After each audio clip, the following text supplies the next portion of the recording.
Reyes.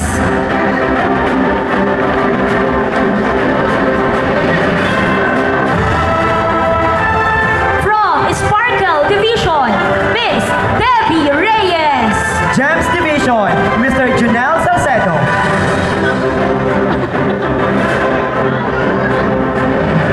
Our Bronze Director Annual Award is our top 3 Bronze Director, Mr. Kenneth Reyes of Sparkle Division. Our top 3 Bronze Director will be receiving a plaque, cash incentive, and a token. Top 2 Bronze Director, Miss Kimberly Reyes of Gems Division.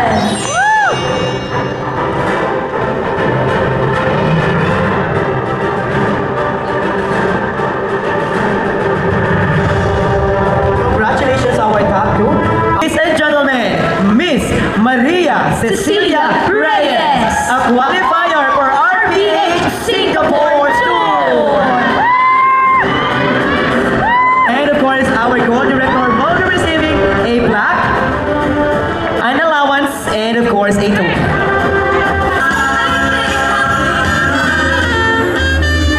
Sa'yo na ang 3 inches test spine. Reyes as a unit manager under Brilliant Division back 2023.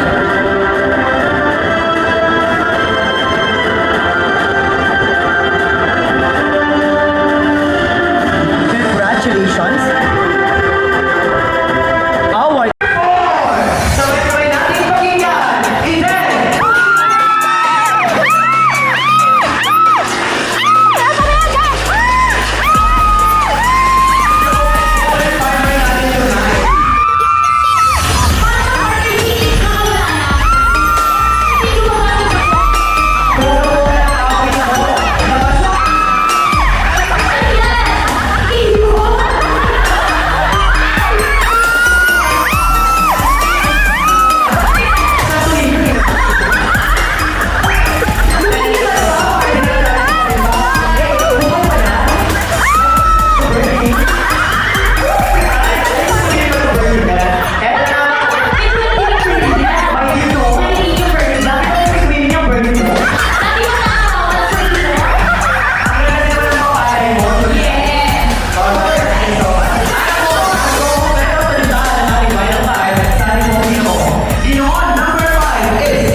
Sinasabi ko sa iyo, buti hindi ko talaga nakita ng mga Kastila noon. Yes.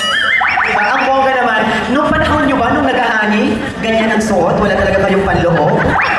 Kasi kung ako yung bigas, nalalanta ako. Charot ka, thank you so much, Ginoong number 4.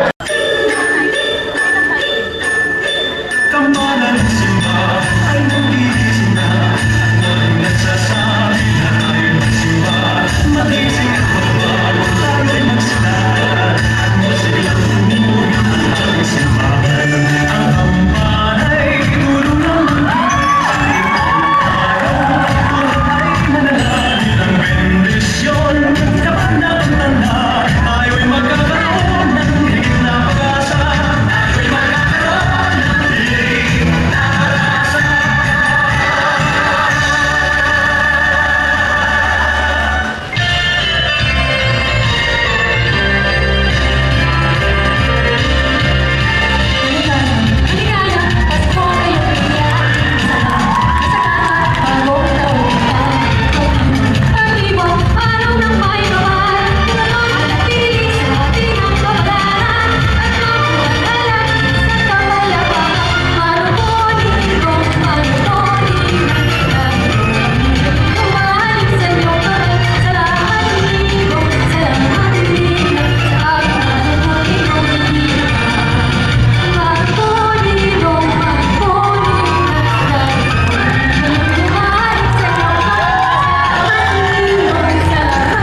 may I call on our host, Mr. Berry, to announce our next award, and Madam Emma Viejo.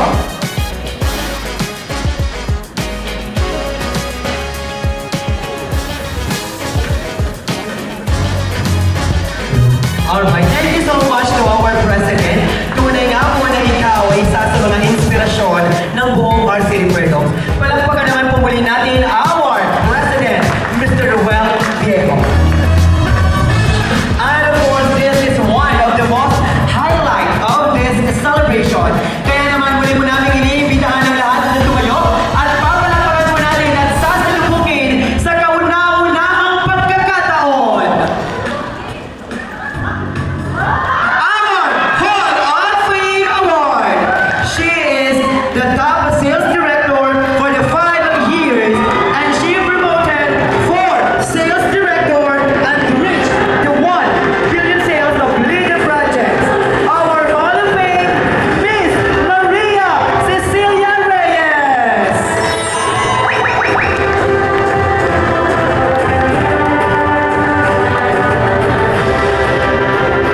Of course, our Hall of Fame, ladies and gentlemen, will be receiving a plaque and a cash prize of 30,000 pesos. Congratulations to our Hall of Fame, Miss Maria Cecilia Reyes. Pwede niyo po palakpakan pa ng mas malakas na may kasamang iyawa.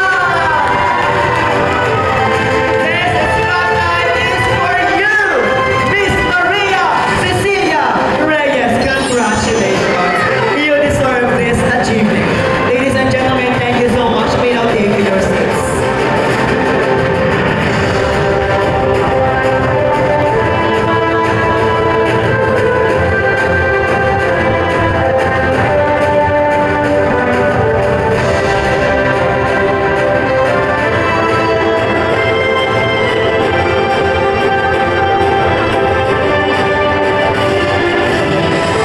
Ladies and gentlemen, sa kauna-unahang pagkakataon, our Hall of Fame Award, Miss Maria Cecilia Reyes. Miss Maria Cecilia Reyes, may we request your message and your short journey sa real estate sa our city homes.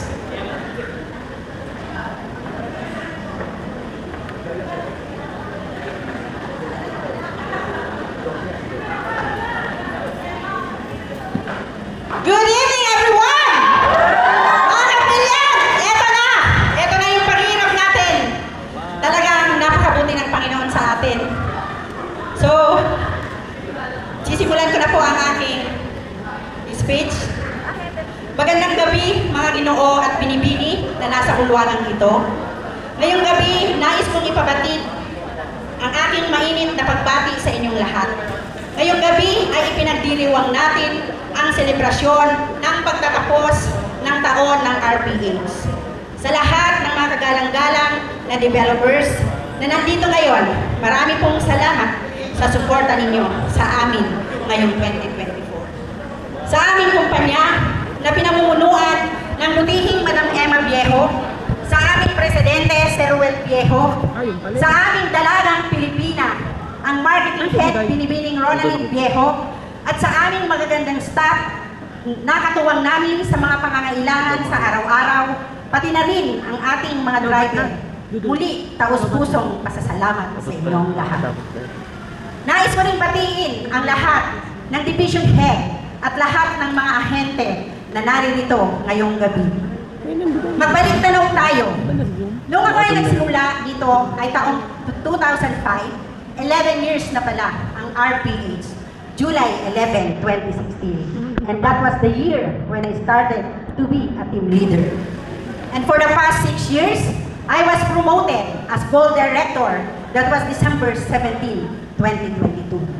3 taon na pala akong Gold Director. Malayo na pala ang tinahak ko sa hanap buhay na ito. 9 years na pala ang Brilliant Division. Mga ka-Brilliant, nais ko kayong batiin at pasalamatan sa inyong pagsusumikap upang makapaghandog ng serbisyo sa ating mga mamamayang Pilipino na nais magkaroon ng sariling tahanan. Hindi biro ang mag-close ng sale, mag-tripping, at makaka-experience din kayo ng negative feedback or positive feedback sa ating mga buyer.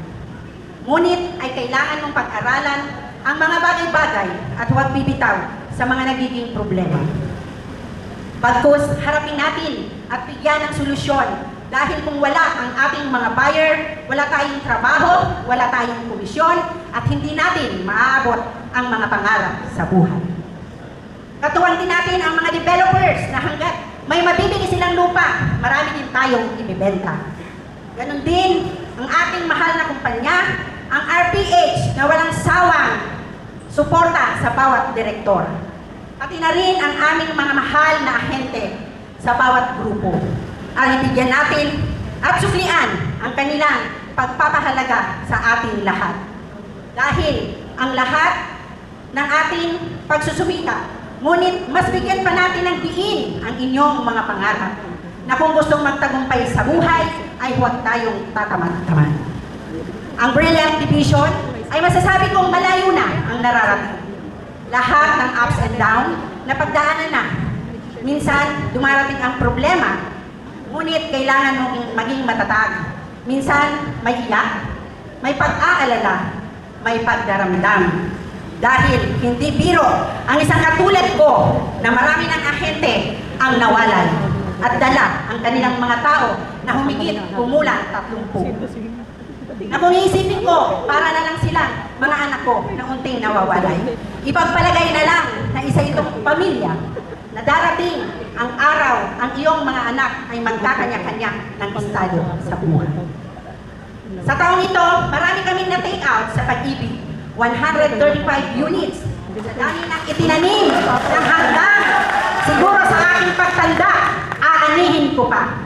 Ang aking mga benta kasama ng buong team ay kitang-kita namin sa komisyon tuwing sasabit ang kombo.